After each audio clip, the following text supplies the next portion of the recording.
অনেক দিন ধরে ইচ্ছে ছিল যে একটু পায়েস বানাবো, তাই জন্য আর দেরি করলাম না, আজকে বানিয়েই ফেললাম। এই পায়েসটা আমি বানিয়েছি গুড় দিয়ে। আমি যেভাবে বানিয়েছি এভাবে যদি তোমরা ট্রাই করো তাহলে সত্যি কথা বলতে একদম মুখে লেগে থাকবে। তো দেখো, প্রথমেই আমি একটা বাটিতে 1 মুঠো চাল নিয়ে নিয়েছি। চালটাকে আমি এবার নর্মাল ওয়াটার দিয়ে ভালো করে ওয়াশ করে নেব। ওয়াশ করা হয়ে গেলে 2 টিস্পুন ঘি দিয়ে চালটাকে খুব ভালো করে মাখিয়ে বেশ কিছুক্ষণের জন্য রেখে দেব। আর তোমরা তো জানোই পায়েসের জন্য গোবিন্দভোগ চাল ইউজ করা হয়, আমিও এখানে কিন্তু গোবিন্দভোগ চালই নিয়েছি।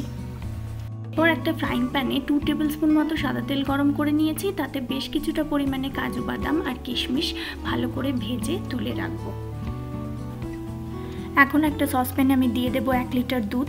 এখানে কিন্তু আমি ফুল ফ্যাট মিল্ক ইউজ করছি। পায়েস করার জন্য আমি ফুল ফ্যাট মিল্কই ইউজ করি। এই দুধটাতে প্রচুর মোটা একটা সর পড়ে, তার জন্য পায়েসটা খেতেও কিন্তু খুব ভালো হয়। এইভাবে নাড়তে নাড়তে দুধটা যখন একটু কমে আসবে তখন যে চালটা আমি ঘিতে মাখিয়ে রেখেছিলাম সেই চালটা আমি অ্যাড করে দেবো এখন। তারপর আমি দিয়ে দিচ্ছি 2 টেবিল স্পুন মতো গুঁড়ো দুধ। গুঁড়ো দুধ দিলে কিন্তু পায়েসের স্বাদটা অনেক বেশি বেড়ে যায়। তারপর কিছুক্ষণ নাড়িয়ে চাড়িয়ে যখন দেখবো চালটা সেদ্ধ হয়ে এসেছে তখন আমি অ্যাড করে দেবো গুড়। গুড় আমি এখানে 1/2 কাপ মতো ইউজ করেছি, তোমরা তোমাদের পরিমাণ মতো দেবে। অনেকে পায়েসে বেশি মিষ্টি পছন্দ করে, আবার অনেকে কম। এখানে তারপর দিয়ে দিচ্ছি ভেজে রাখা কাজু অ্যান্ড কিশমিশ। আবারও ভালো করে নাড়িয়ে চাড়িয়ে কিছুক্ষণ টানিয়ে নেব, তবে বেশি ঘন করব না, পায়েস ঠান্ডা হয়ে গেলে অনেকটাই বেশি ঘন হয়ে যায়। এই অবস্থায় আমি গ্যাসটা এখন অফ করে দেব।